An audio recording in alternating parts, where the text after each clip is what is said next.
It's 19 hours GMT, and from our studios here in Addis Ababa, this is News 360. You're welcome. My name is Isamon. And I am Solis Rose Quarte. And now the headlines for the next 60 minutes. Now, top of the bulletin this evening, the police says it has not invited Laura MP and Deputy Roads Minister Anthony Cabo for interrogation over Anas expose. More than 1,200 complaints lodged with Police Intelligence Professional Standards Bureau in 2017 were on personnel involved in crime. And one of the lawyers defending accused persons in Major Mahama murder trial insists military personnel led by the late soldier were protecting illegal miners. In sports, the Ghana Football Association says its president, Kwesi Nyantakyi, is still at post. And on the foreign front tonight, U.S. President Donald Trump cancels summit with North Korean leader Kim Jong-un. Details of all these and more, including sports as well as entertainment, coming up in the next 1 hour. Don't forget that we are live on DSTV channel 279. And beginning our news tonight, one of the lawyers defending persons facing trial for the lynching of Major Maxwell Mahama has insisted the team of military officers led by the late soldier were protecting illegal miners. Lawyer George Bernard Shaw averred that the Minerals Commission had written to the mining company they were protecting C&G Alaska to halt operation in the Dwabo forest. Here's a report by Selom Amenya. Lawyer George Bernard Shaw was cross-examining the first prosecution witness, WO2 Sebikwesi, was also the second-in-command to Major Mahama. He also further said the relationship between residents of Dencho and the company was tense due to concerns bordering on forest degradation.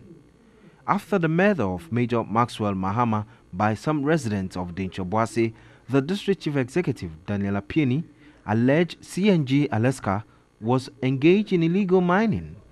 This, however, led to his suspension by President Akufo-Addo.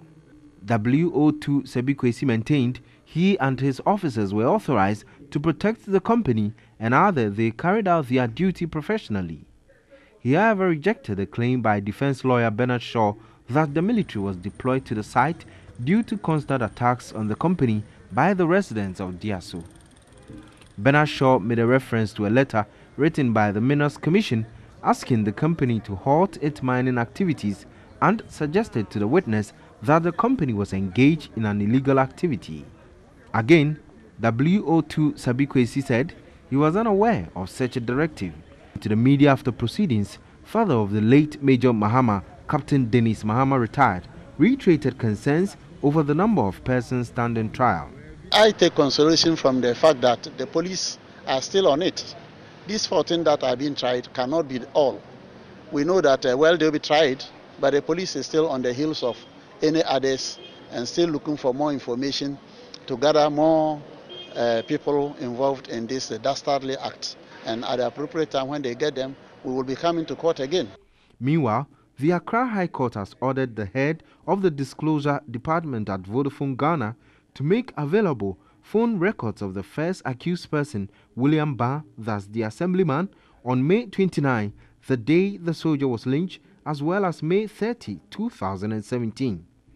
This follows an application by his lawyer, George Bernard Shaw, saying access to the data will enable his client to put up his defense.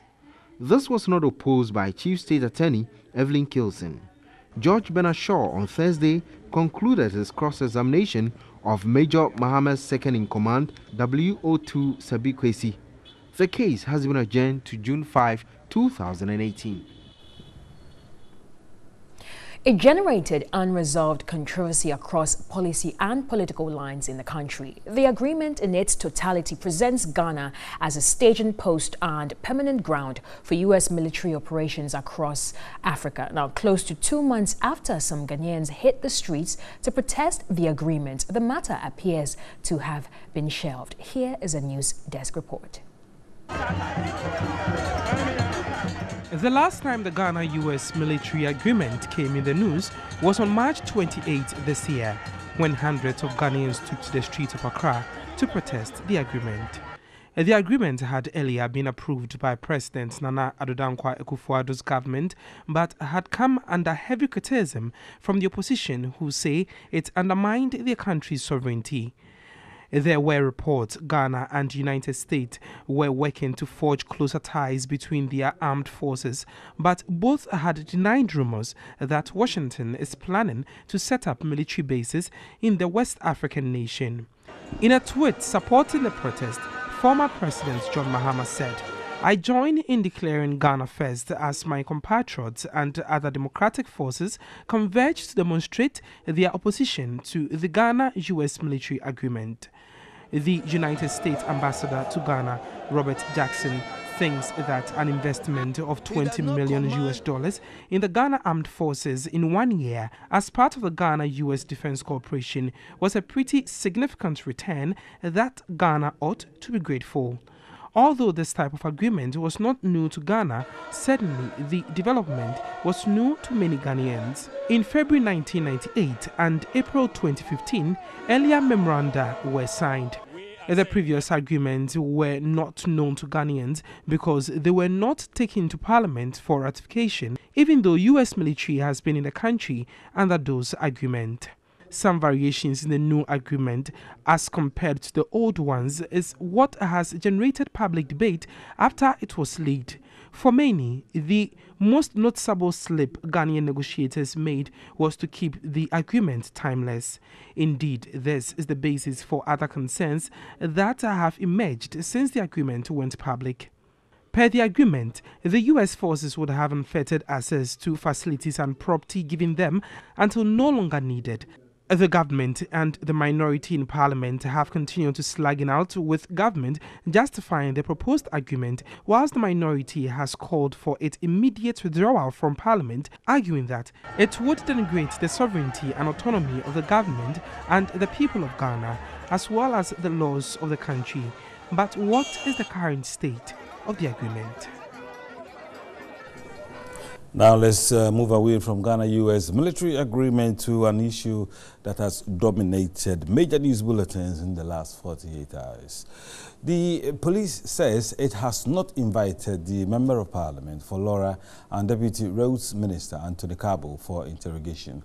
Director of Police Public Affairs Directorate ACP David Senanu Eklu insists they would need more time to gather evidence before going public on the allegations of influence peddling and defrauding by false pretense by the GFA President Kwesi Nyantakyi.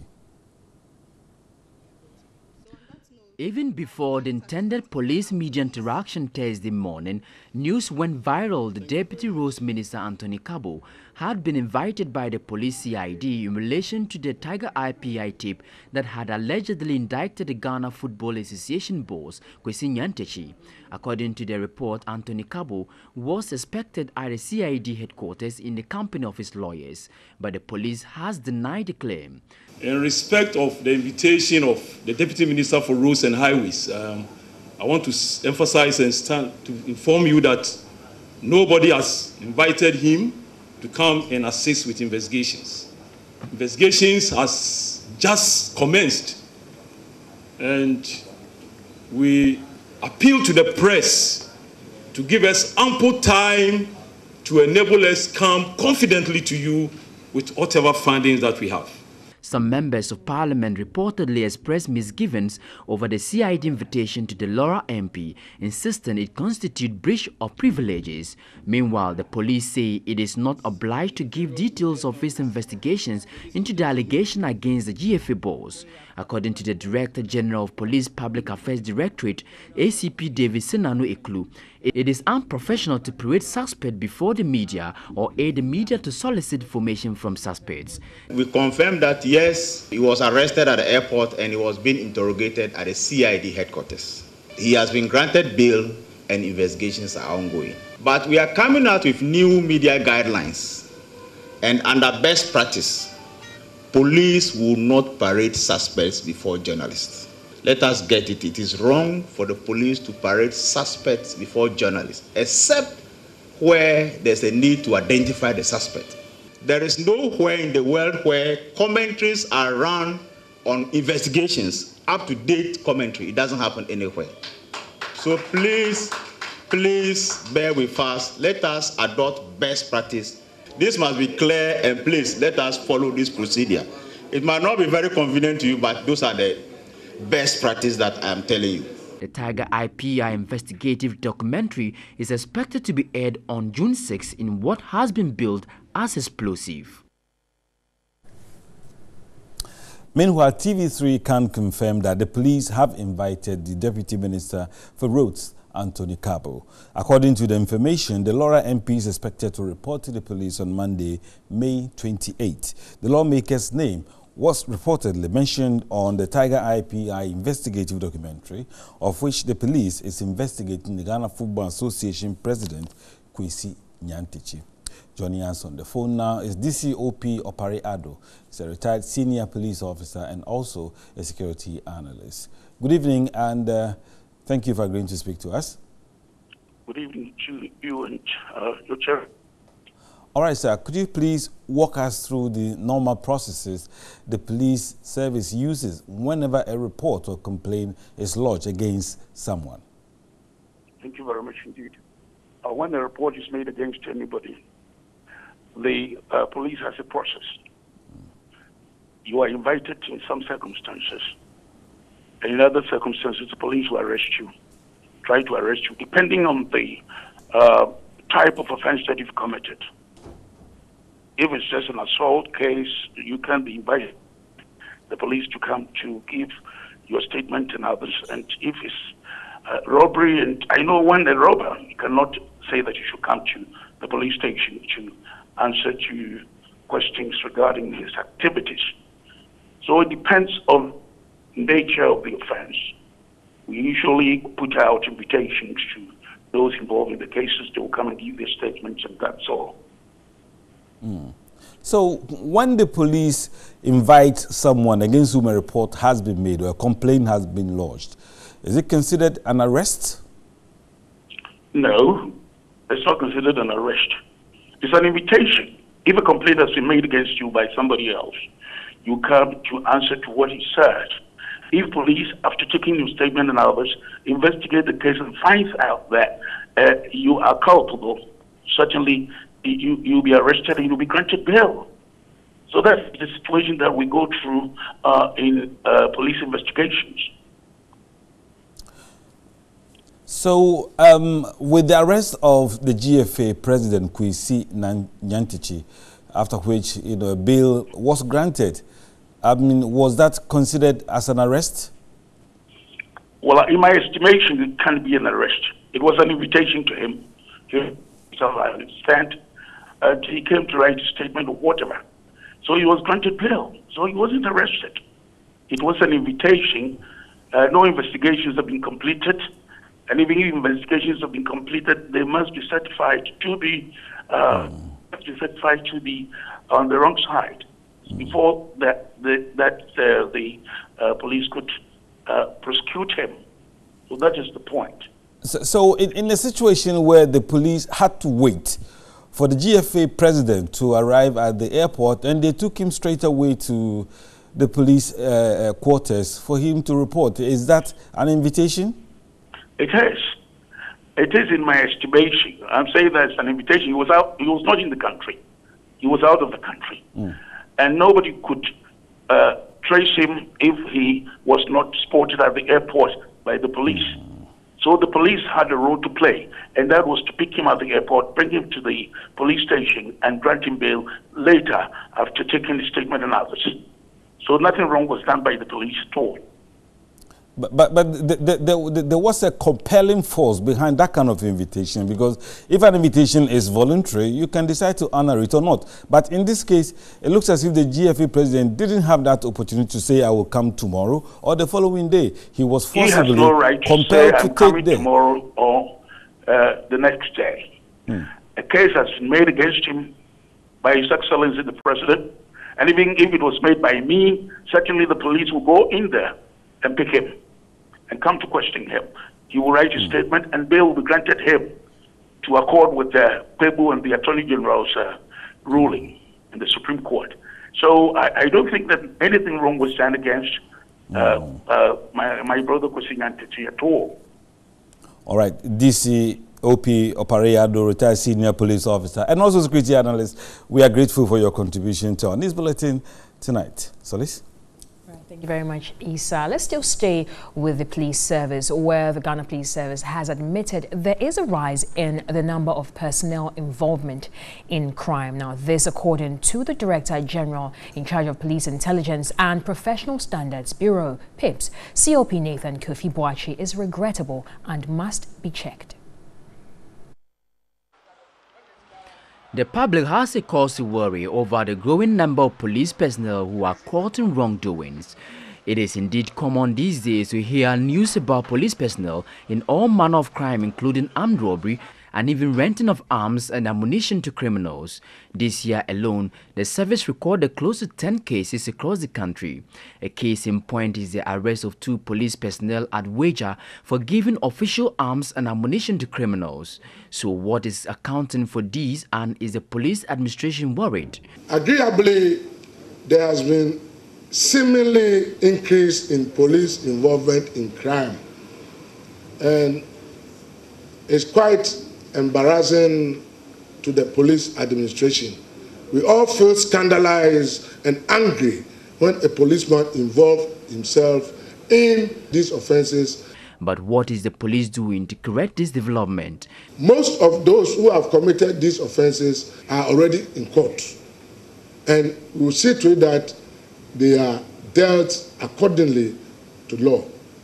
And on our part, we are also doing the service inquiries, and such people, if proved that they actually involved in such cases, will be dismissed and the law will take its course. COP Nathan Kofi Boakye also spoke about measures to ensure compliance to standards. We have analyzed our training procedures to identify the training gaps which more or less maybe necessitate this kind of behavior, so that we train people, train them well, so that they can imbibe and internalize the values that may reduce such crimes in the police service.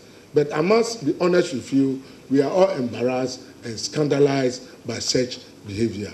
And going forward, we are determined to reduce such behavior, if not eliminate it, to the barest minimum. On MTN video report, our citizen journalist Samuel Edu Amankwa from Okunkwa in the Aguna West district of the Central Region reports on an abandoned classroom block and teachers' bungalow.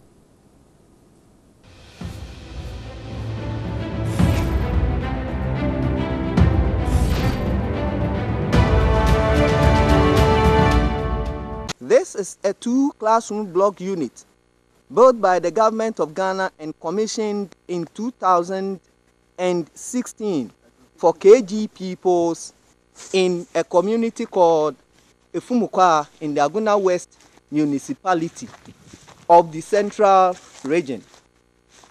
Unfortunately, this building, together with its teachers' apartment, has been abandoned to the mercy of the weather, weeds, and wild reptiles due to lack of materials like furniture, books, and teachers.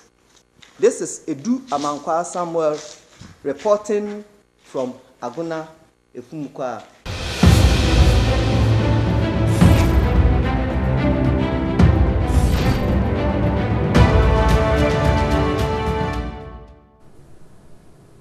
While you're still watching News 360, you can definitely join in the conversation via our social media platforms on Twitter, Facebook, as well as Instagram. We'll be right back with some business news. Don't go away.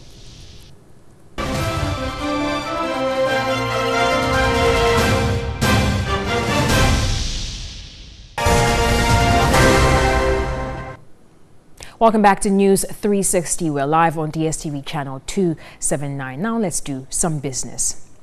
And we start off where Guinness Ghana Brewery has commissioned a 40,000 capacity water facility for residents of Suhum Ayikoche and its environs in the Suhum municipality of the Eastern Region. The facility forms part of the company's support to communities in which it operates.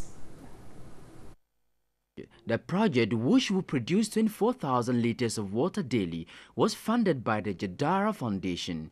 The micro-water treatment facility employs ultrafiltration and reverse osmosis technology to purify surface water source and groundwater.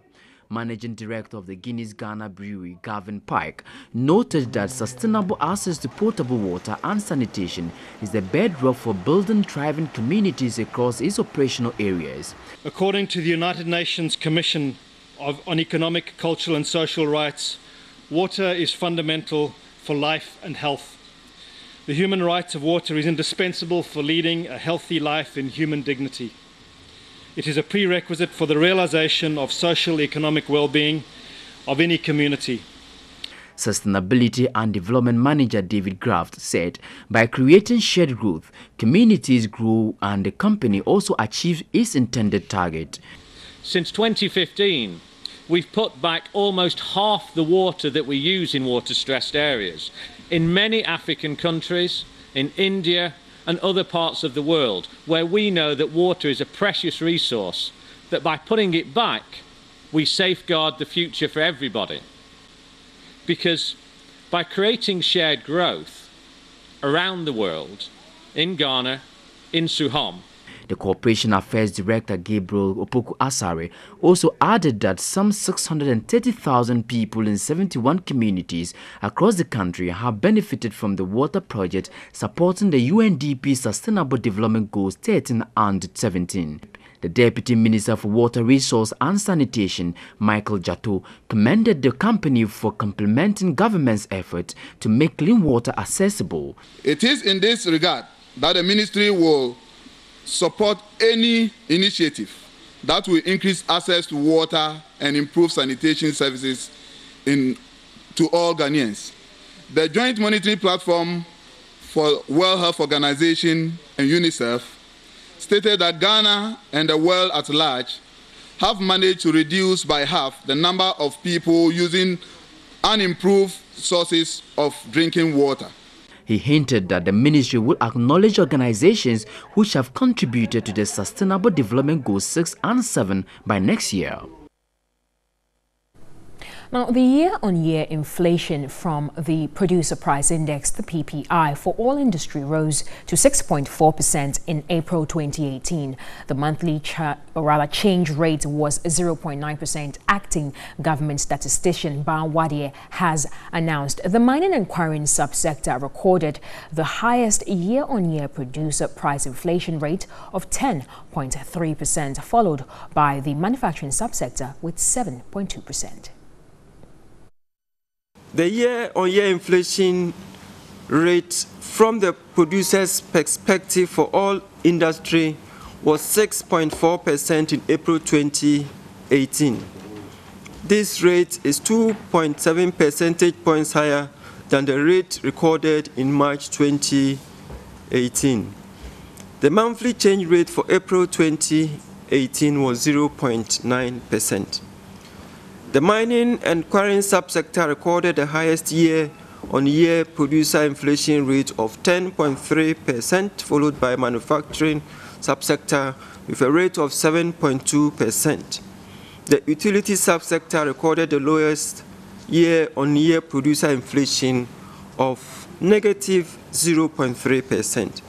With respect to the monthly changes, manufacturing recorded the highest inflation rate of 1.2%, followed by mining and quarrying subsector with 0.7%. The utility subsector recorded no change. Now, shareholders of Unilever Ghana Limited at their annual general meeting have passed a resolution to pay out 25 pesos per share from its 2017 profits, amounting to a total of 15.6 million cedis. The company recorded a profit after of 48 million cedis for the year 2017. Unilever Ghana Limited recorded a good improvement on its financials compared with its 2016 performance. Revenue increased by 16% from 496 million cedis in 2016 to 576 million cedis in 2017. largely due to increased volumes sold. Operating profit before tax increased by 22%, growing from 53.5 million cedis in 2016 to 65.3 million cedis in 2017.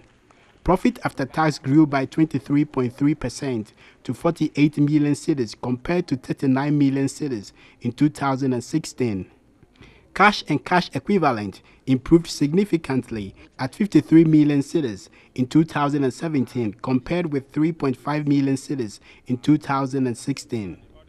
At its annual general meeting, members passed a resolution to dispose of its Blue Band margarine business and all assets attached to it to Sigma Bidco BV, a company registered in the Netherlands. Of all the issues around fat and health and all that may not be growing as rapidly in the future as maybe healthy body and beauty creams. The board chairman, Edward Efa, was delighted that the company was able to deliver and exceed its promise, achieving a double-digit revenue and profit growth.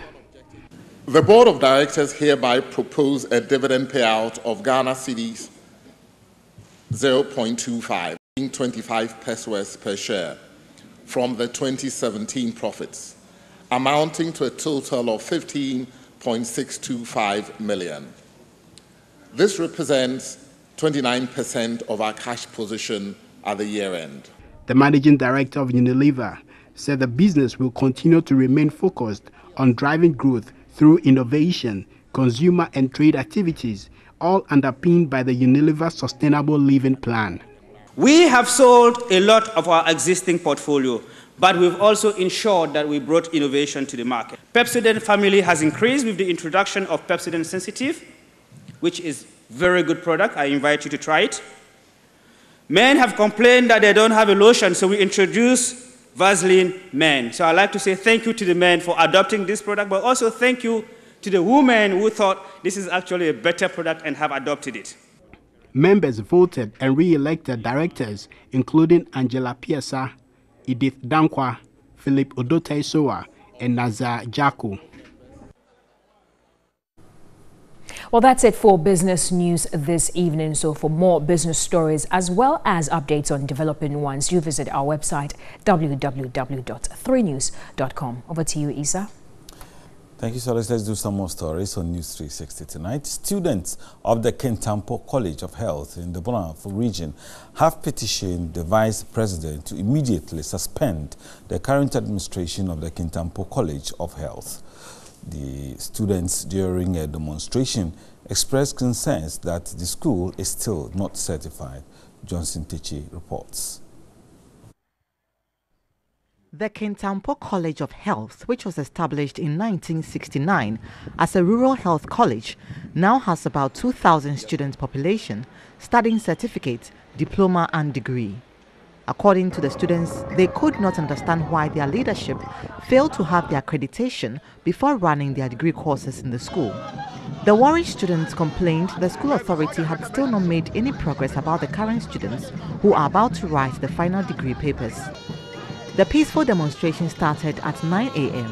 and ended after 12:30 p.m. at the Kintampo Municipal Assembly. The leadership of the students, Edward Elise Aloito, presented their petition to the Vice President through the Municipal Chief Executive of the area. Spokesperson of the group, Hashim Kosa Yakubu, wants government to intervene. Would by this petition request from the highest office of the Vice President of the Republic to intervene. We would like to mention that we have attached to our petition all relevant documents so that they can peruse and know exactly what is going on and how far we have gone in dealing with this matter on our own. Authorities at the Greater Accra Regional Hospital say the facility needs more doctors and nurses to attend to the large number of patients. The hospital currently has about 40 doctors attending to the over 1,500 patients every day. Here is a report by Frederick Clarence Williams. Management of the Greater Accra Regional Hospital attributed the high number of patients to referrals from other private and public hospitals in the capital. The expansion of the hospital has increased the workload of 40 doctors and 320 nurses. According to management, the outpatient department in 2017 had 95,900 patients, reflecting a 9.3% increase in new clients from the previous years. This translates to a doctor-patient ratio of 1 to 11,726. The authorities lamented that the hospital was understaffed due to expansion works. The acting medical director of the Greater Accra Regional Hospital, Dr. Emmanuel Strofenyo, believes the facility can best operate with a minimum of 70 doctors and 490 nurses. This means the hospital needs at least 30 more doctors and 170 nurses to enable them to attend to the growing number of patients who visit. Currently, it has been transformed into 420-bed capacity hospital. That means that we now have more patients, and in addition to having more patients, there are also more units that have been introduced. For example, before we didn't have a centralized emergency department, we didn't have an ICU, we didn't have a Benz department, and all these new areas have now been introduced. And it means that we need more staff to be able to run the place. Dr. Strofenyo, who was speaking during a familiarization tour by the regional minister Ishmael Ashite, lauded staff for their dedication to duty. He requested government support to ensure quality health delivery. The Greater Accra Regional Minister Ishmael Ashite promised to liaise with the Health Minister Kwekwaji Maimenu to address the hospital's concerns. The regional director herself is with us, so I told her to take the necessary step. But if I meet the health minister as a colleague, I will just whisper it to him, so that if in case the regional director goes to him, he will know that there is something that I've already mentioned as a regional minister. The Greater Accra Regional Hospital, a 420-bed expansion project, was financed by the Government of Ghana with a credit facility from Exim Bank and HSBC Bank of the United States of America. Also in the news tonight, speakers at the United Nations Forum on Peacekeeping have proposed the mass repatriation of peacekeepers who sexually abuse indigents in their home countries. They are of the firm belief this will deter those involved in such actions and also protect the integrity of the United Nations and the other peacekeepers on mission fields.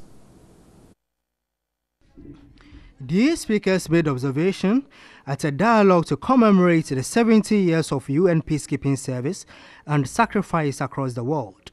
However, throughout the 70 years of UN, some peacekeepers have been cited for sexually exploiting indigents in their home countries. In 2018, the Ghana Police Service was implicated by the United Nations for sexually assaulting indigents in South Sudan and Somalia. Though the police has initiated investigations into the matter, the speakers proposed stiffer punishment to those involved. One of the speakers, who is the director of Legon Center for International Diplomacy, LESIA, Professor Henrietta Mensah-Bonsu, proposed naming and shaming of those involved. There should be a naming and shaming of TCCs and even mass repatriation of contingents, because for the very first time, a special representative was sacked by the Secretary General for not giving attention to SCA. A criminologist, Professor Kenneth Tifua, suggested that the UN tightens its protocols to prevent these sexual exploitations. It is also the case that the UN continues to tighten its preventive as well as remedial measures against these kinds of vices, particularly sexual exploitation and abuse. A retired senior military officer, Major General Henry Anyidohu, proposed to member countries to adopt good governance to reduce possible conflicts. He also suggested that member countries should learn lessons from the conflicts in Rwanda. There was a lull in the fighting, lull in the sense that the French and the Belgians and the Italians arranged with the warring parties to have a break so that they could evacuate their nationals. That period of 3-4 days was what the United Nations should have used to reinforce our mission. Because for those 3-4 days, there was no fighting. United Nations did not do that. They were thinking in New York of closing the mission. UN Resident Coordinator to Ghana, Christine Evans-Clark, said the UN will champion a campaign to recruit more women into the service. The theme this year on service and sacrifice coincides with the release of an internal high-level review of peacekeeping fatalities and injuries due to violent acts. Other speakers of the view that Ghanaian soldiers on peacekeeping operations should be properly recognized. So far, more than 3,700 peacekeepers have lost their lives since the UN was set up in 1948. A historian and researcher at the Ghana Institute of Journalism has enjoined Africans to fully exploit their similar goals and aspirations to promote regional integration and economic activities. According to him, unity is critical to Africa's socio-economic transformation. The quest for continental unity can be traced to the works of Dr. Kwame Nkrumah, Tafawa Balewa, and Gabriel Haile Selassie. The formation of the now-defunct Organization of African Unity, OAU, marked an important juncture for the total liberation of the African continent. Continental unity was further given a boost as the OAU transited to the African Union, the AU, which has since played critical roles in the socio-economic and political development of Africa. Considered the largest continent and the cradle of civilization, it covers approximately 11.7 million square miles and a population of more than 1 billion people, which translates into about 10% of the world's populace. The cultures and the physical variations of its people reflect adaptation to both hot, dry and wet climates, with rich cultural heritage manifested in arts, crafts, folklore and religion, as well as clothing, cuisine and music. This diversity, however, is strengthened by a strong bond of similarities. We have a lot of things that unite us. If we talk of our culture, that is one. And we talk of culture, we can talk about language, we can talk about food.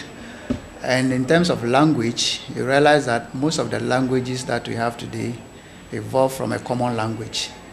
And then also if you look at it in terms of generally our way of life, our family systems, everything, you realize that Africa, we really have recognition of extended family.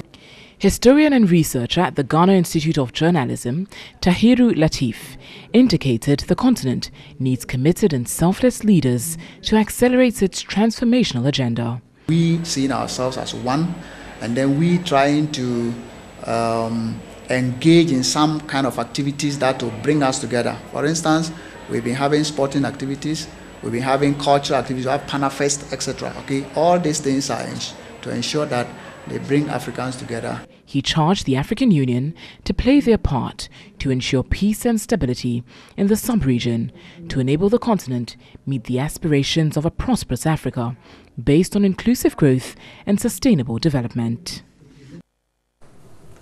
You're watching News 360 and the energetic Thierry Nyan is here.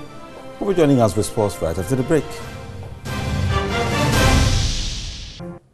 Hello, good evening, and it's time for us to bring you all the latest from the world of sports. My name is Thierry Nyan, and before the AU Day, we definitely have quite a lot bringing you, especially on this particular continent. Let's start off with the Ghana Football Association.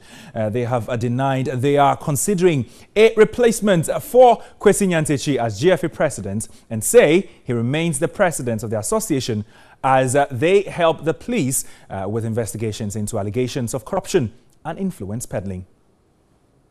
In its first comments since Kwesi Nyantakyi's problems with the police began, the Ghana Football Association, as expected, came out fighting in the corner of their boss. The statement confirmed Nyantakyi has been granted bail but denied suggestions by one of its own members that they were considering installing an acting president. Executive Committee member Wilfred Osei had suggested that colleague Kwekweya was acting president of the Ghana Football Association, but the statement was unequivocal that leadership remains the same.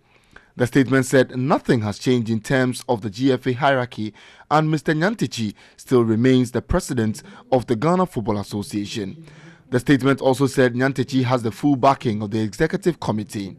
The Ghana Football Association issued the statement after a meeting of 14 members of the Executive Committee at the M Plaza Hotel.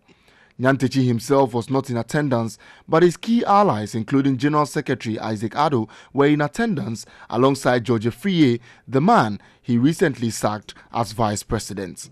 Nyantechi is under investigations for allegedly using the names of the president, Nana Addo Dankwa Akufo-Addo, Vice President Mamadou Bawumia, and other officials to extort money from a potential investor in an undercover investigation into Ghana football by Anas Aremia Anas after the president reported the matter to the police. Sources close to Anas have suggested the investigations to be broadcast publicly on the 6th of June, focused on referees and top administrators in Ghana football, and claim it will have major ramifications on Ghana football. All right, so let's remain in Ghana football. As we brought to you yesterday, match day 13 and all the results. Well, today, the last game of the round was played.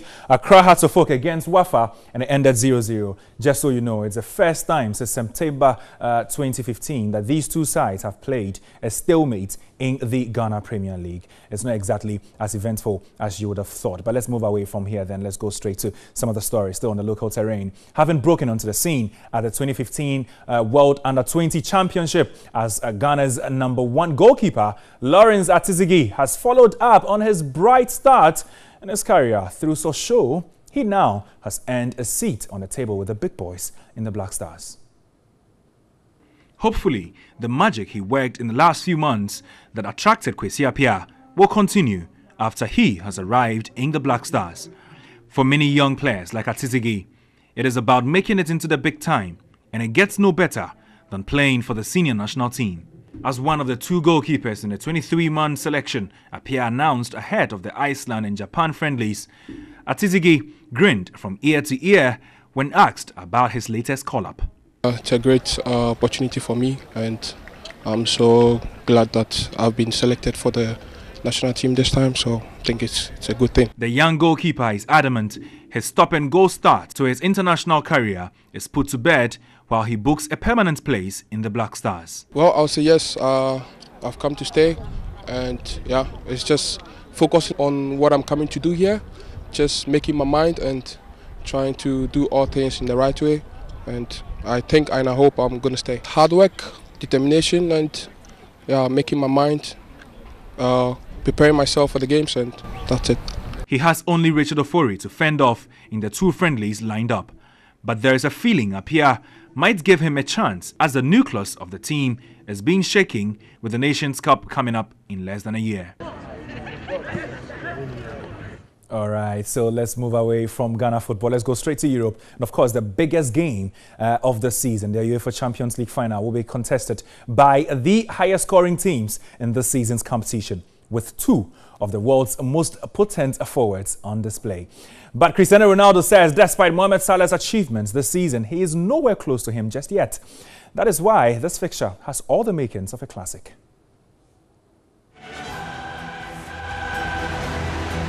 With more than 90 goals between them in all competitions this season, it is hardly surprising the Champions League final has been billed as a battle between Real Madrid's Cristiano Ronaldo and Liverpool's Mohamed Salah.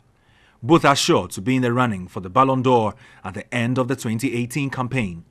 But Ronaldo maintains Salah has a long way to go to reach his level. It's completely different. He play with the left, I play with the right. I'm tall, is a little bit shorter. I play with the head. You know, we are completely different. People want to compare me with another players. I'm different than anyone. Salah is different than the other one, so we are different. But I have to say, he do it a fantastic Champions League. He do it a fantastic league. Do it fantastic season.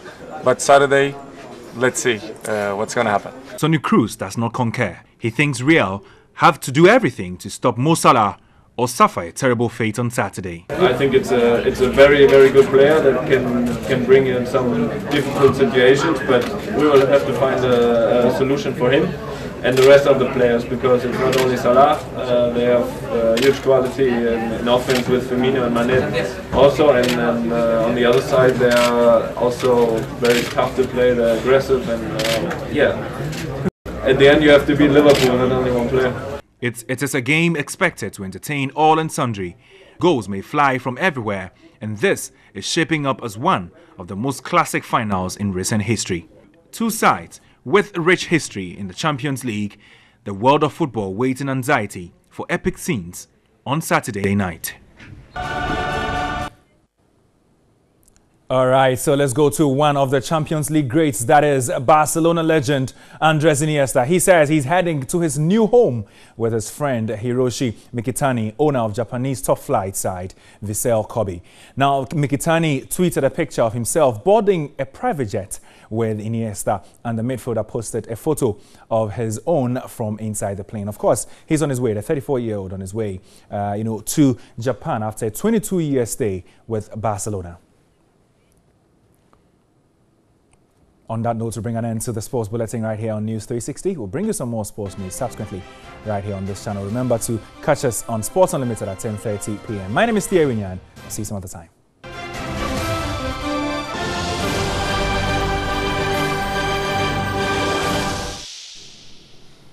In international news this evening, U.S. President Donald Trump has cancelled a summit with North Korean leader Kim Jong-un, saying the world had lost a great opportunity for lasting peace. He said his decision was because of tremendous anger and open hostility in a recent North Korean statement.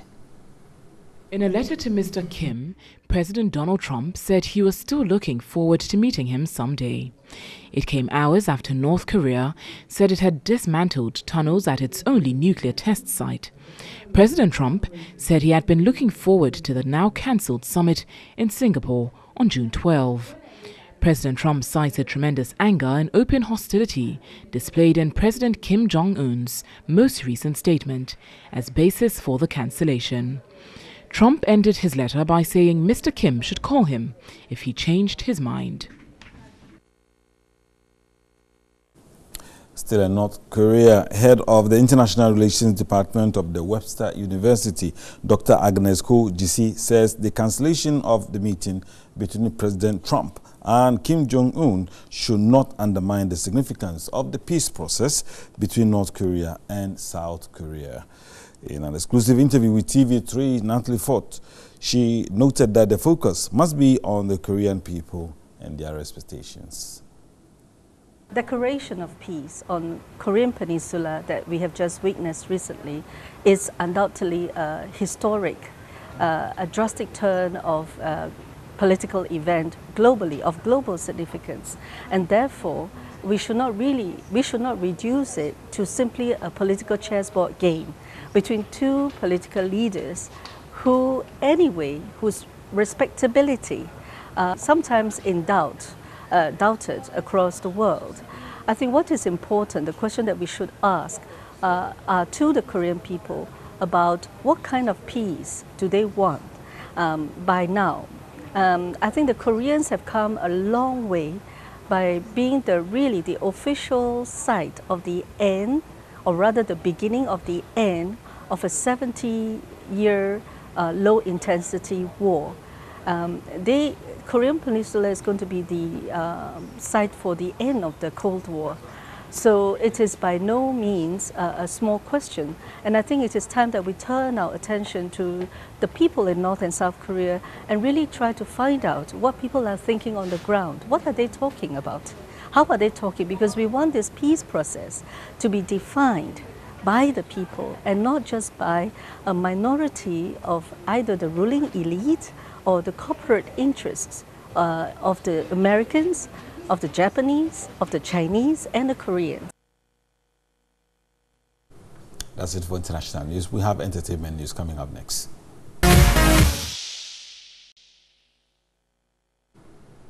And now to some entertainment news. Born Augustine Osei Owusu, rapper Caesar is arguably one of Ghana's famous and original rappers. The controversial rapper created funny lyrics like edibly chopiastic, romantically bombastic, and exceptionally fantastic, further endearing him to Ghanaians.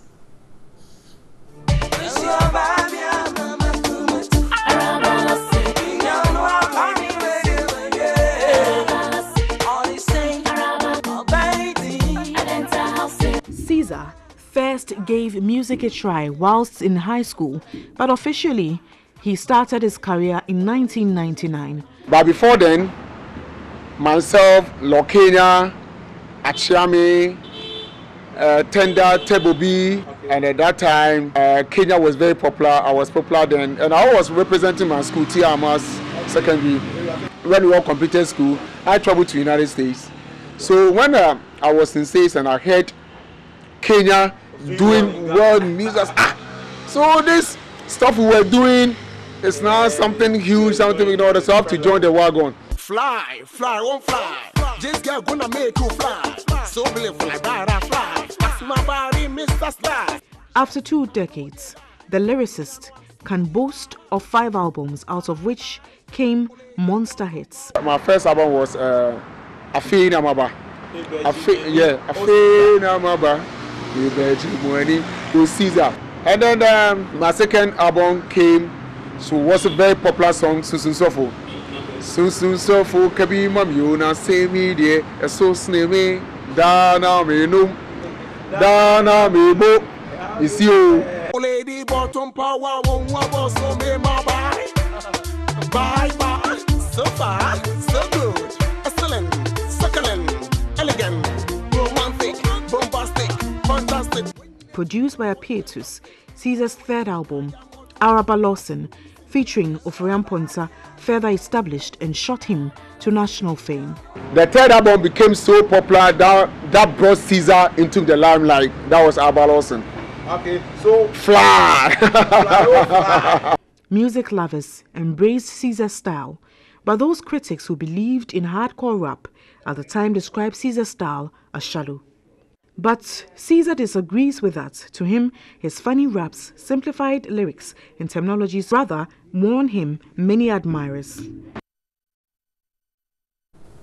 And that's definitely a good throwback there, Caesar. And that's how we wrap up News 360 here on TV3. My name is Solis Rose-Corte. And I'm Mr. Moni. We're flying on Caesar's wings back to our homes. Have a wonderful evening.